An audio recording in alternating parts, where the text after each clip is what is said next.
Well, there she is. There's Challenger.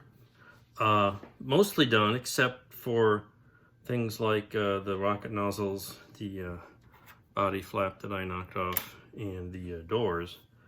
Kind of saving that for the end. Anyway, you can see I've got the flight support system for the Solar Max repair installed, and I'm pretty happy with it. I mean, what I found was doing this kind of detail work in this scale is not a lot of fun. But anyway, that's what it sort of looks like. I was debating whether to add more detail. I got these little boxes on the top and all that, a few handrails, and I decided that it's just going to be out of scale. There's some cables that are very prominent in photos, for example, but I decided that just stopping here was the right thing to do. You can also see I've got the bridge fittings. Let's see, you can see that on the side of the fuselage, on the longerons here, and in the front I've got the front of the payload bay. There we go.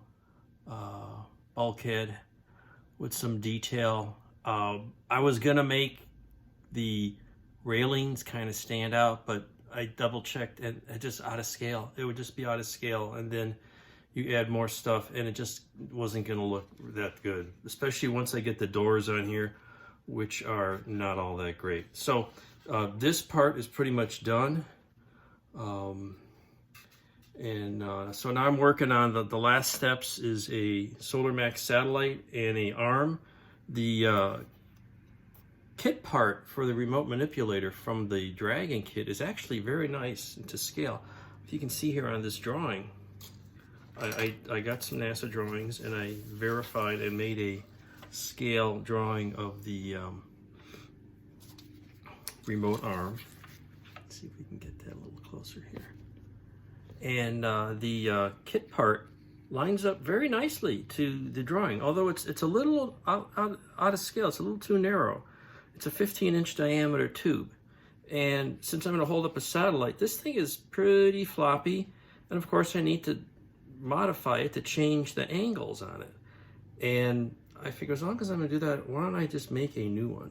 So I made my own out of styrene rod, and it's looking like this. And then the idea is it's going to fit in an orbiter. I made some holes, and I've got in the side here. And let's give this a test. Let's see if this is going to get a little brass pin in there. And I drilled some holes in here. And here's a good test because it's been sitting overnight. Not bad, not bad. Tack that down. We have a nice arm. The question is it going to hold up a satellite? Is it going to be strong enough to hold up a satellite? And the few times I've fiddled with it, these are just butt joints on this rod and some other little pieces in between, held together with Tamaya thin. And it's all the same material, so it should make a good bond, but it's not holding up very well. So I may start over and just reinforce all these joints with bits of brass wire. I'd rather not do that, but I may have to. So then the next thing is to build a satellite. The Dragon kit has a nice multi-mission modular spacecraft, which was close enough for my purposes.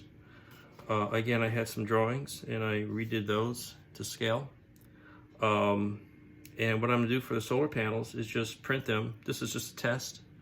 Print them on photo paper, maybe, and then bond them together with glue stick. Cut them out, and you get this and a little bit of wire to hold them together in this part of the spacecraft. And this part on the Dragon kit is actually accurate for the layout here. As you can see, it goes this way, and so that's a pretty good match. And so the top portion here is just going to be, again, I'm making it out of I got a little thin foam board to hold it together on the inside, and just a wrap out of cardstock. And then we're going to wrap this in some foil and put some shiny foil parts on, and we'll have a little satellite. and we drill a little hole in there and another piece of brass pin, and we'll have an RSS, a multi-mission modular spacecraft with the Solar Max being held on the remote manipulator arm. So that's where we are now.